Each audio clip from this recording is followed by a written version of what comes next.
Hey everyone, welcome back. Dr. Angela here, and this is video 2 of a 5-video series on the gut-brain connection. So let's recap a little bit on video number 1. We talked about just becoming aware of the 2 brains that I often refer to in your well-being. And that's brain number 1, which is the big brain we all know of. It's our cognitive brain. Sometimes we get trapped in those thoughts up there, and so we're well aware of that one. But not everyone was aware that we have a second brain that lives in our digestive tract, and that's our enteric nervous system. And so these 2 brains often talk and communicate. In fact, there's like 100 million nerve endings that go back and forth between these 2 brains. And so in the first video, I talked about how they can be disrupted. And I talked about how the disruption can come from either, brain number 1 to brain number 2, or brain number 2 back to brain number 1. So real quick, if I've been through a traumatic event and I perceive that as trauma in brain number 1, it's going to signal tensity around my muscular system within my digestive system, and it's going to affect absorption and all of that signaling to brain number 2. And so you can see how with trauma, we often develop gut issues like IBS or fibromyalgia, Crohn's, etc. Or it could happen the other way around. I could have brain number 2 get disrupted from a very unhealthy diet, and that can signal brain number 1, or I should say it cannot signal brain number 1 the way it's supposed to, and that can lead us to brain fog, lack of energy, lack of cognitive ability, unable to make decisions for ourselves. Those kind of things can be affected by brain number 2 in the gut. So if you need to recap on that, go back and watch video number 1. And then today, this video is just going to get you aware that when you tackle these 2 brains, it doesn't have to be an all or nothing lifestyle approach. Now, I say that, and it's true, and throughout your journey of your well-being, you'll see that it is in fact a different lifestyle approach, but it happens with baby steps. As a practitioner, I want something for my patients that's going to be sustainable. And if I try to change their lifestyle in an overnight fashion, it's not sustainable. They get overwhelmed and they just don't succeed. And that weighs heavy on my heart, or my brain number 2. So I've really discovered that the best way to do it is to take baby steps. And we do that by focusing on the 5 pillars of health. So those are detox, nutrition, restoration, mindset, and movement. And so I want to explain to you today that mastering this part of your well-being is just about, it's a juggle act. It's a balance act. It's about finding balance within these 5 pillars. And if you can nail this, you own health and well-being. And so let me kind of explain how we balance these. Okay, so stress is something we all deal with, and so I'm going to use that as an example. Stress is never going to go away. We are human beings in this chaotic, crazy life. There's always going to be something that is stressful. It could be perceived differently with every person. It could be a very big traumatic event. It could be the loss of a job. In fact, as I'm making this video, we just went through 2 years of a crazy pandemic that hit us all, and that was new to our society. It was stressful.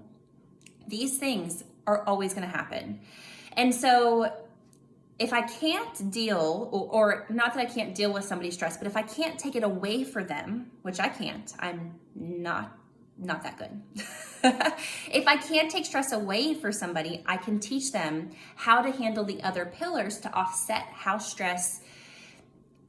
it settles in their body and how it affects their well-being. So if I have a stressful event, let's use a divorce for an example.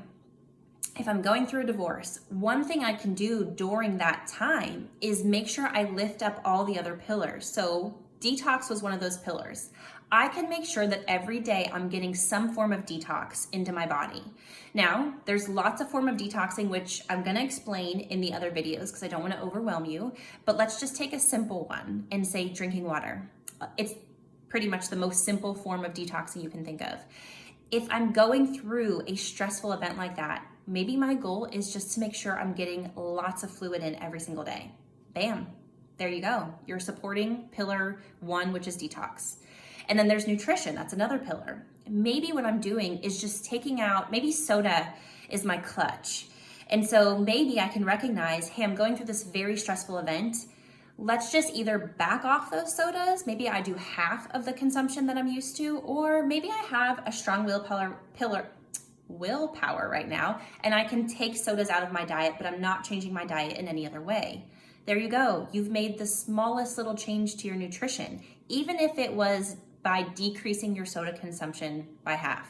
That's still enough. It's enough, trust me. And so I've got detox I'm working on as my stress is high. I'm doing something in my nutrition pillar. And then there's mindset.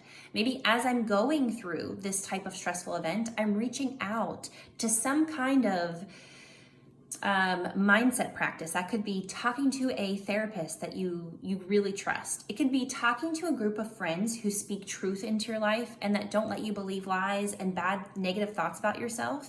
That could be a form of therapy. It could be working with a mindset coach. I mean, there are so many ways to work on your mindset when you're going through stress. And so if you added, it could be 15 minutes up to an hour a week, whatever you have available during this stressful event, you're working on your mindset. Another pillar would be movement. Again, I don't have to make an hour to go to the gym and do this crazy strenuous workout to be successful in my movement pillar. It could be just going for a morning walk. And let me be honest, sometimes I combine ways that I can support these pillars. So for me, if I'm going through a stressful event, I will go for a walk early in the morning when it is not quite dark outside, but just the sun is just coming up and it's still a little bit quiet. And so I'm working on my mindset because it's a form of meditation for me. I'm going on a walk, I am in nature. It just brings so much peace over me. And at the same time, I'm hitting my movement. And then usually I bring, like a thing of water with me and I'm drinking it throughout. So look at that. I've just supported 3 pillars while I'm going through this stressful event. And then the last pillar is restoration. And restoration is something that is, it's a deep form of restoration. So for me, it could be something as simple as worshiping nature. It could be reading scripture. It could be a really deep conversation with a friend that you trust. I can't tell you how many times I've gone through a stressful event and it was picking up the phone and making that phone call and just asking, hey, do you have 20 minutes just to talk?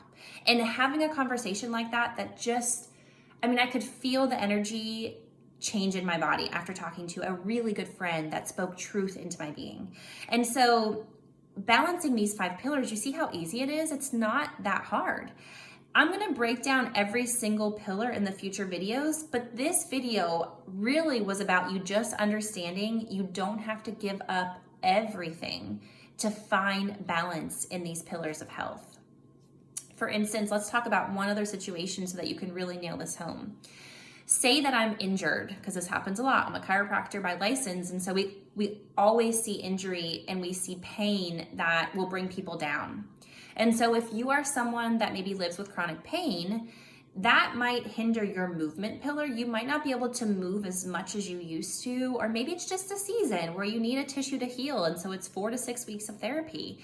But in that moment, in that season, you can't do the movement that you used to do, and that can be depressing. But if you learn to focus on the other 4 pillars during that season of pain, you will find you come out winning. So if during the season of pain, I focused again on my detox, and that could be again, something as simple as making sure my water is intact and I'm drinking it every single day, or it could be something even a little bit farther. Say you're in pain, but you looked into your community and you found an infrared sauna. And so while you're going through this injury, you can get into the infrared sauna, sweat out a lot of toxins. At the same time, you're actually healing that tissue that's injured. So right there is finding a wonderful balance. Or maybe you add an Epsom salt bath to your day, just to make sure that you're getting a good detox while you're recovering from your injury. This is such a wonderful way to start thinking. And so this is what this video is all about, just to encouraging this thought pattern. So if I support my detox, if I'm injured with pain with, like I said, infrared sauna or an Epsom salt bath, I'd also want to support my nutrition. And if I know I'm recovering from an injury, I just want to make sure I'm adding, not taking away, just adding a food that is very powerful to fight inflammation. Maybe it's adding 1 vegetable to your diet. that you didn't have before.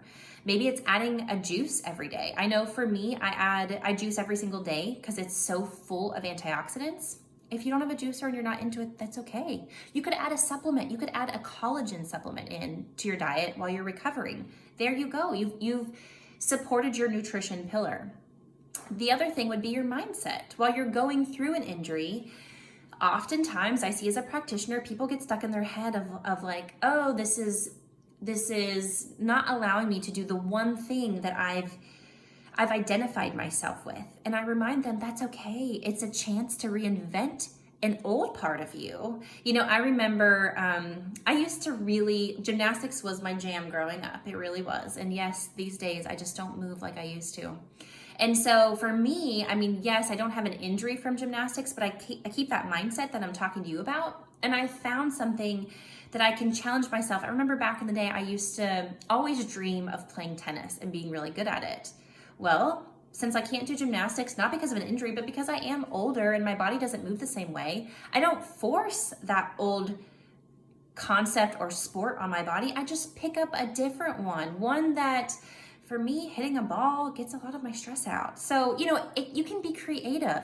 Maybe it allows you to be more creative. Maybe your movement was just so strict, or it looked like it was in a gym taking a class, and maybe you can't take that class now. That's okay. Be creative. Get in touch with your younger inner being. It's actually a lot of fun. And if you don't know how, reach out for help. Ask me, ask any of your closest friends, any mindset coach, which I have recommendations for those too. And so again, there's a bunch of ways to really support what you're going through in one of these pillars with lifting up and bringing up the other pillars. And so that's what the rest of these videos are going to be about. I'm going to really break down all of the pillars: detoxing, nutrition, restoration, mindset, and movement, and really dig into little ways that you can support all of these and how to really wrap your mindset around finding balance and not giving up on the whole thing. And so I hope today's video was helpful. Look forward for the next video. It's going to be video 3 of the 5 video series, and it's going to focus on the 2 pillars, which are detox and nutrition. So I look forward to that. And if you guys want to follow me more, look for my website, drangelaScopel.com. And on Instagram, I post a lot on there, Dr. Angela Scopel. All right, enjoy the rest of your day.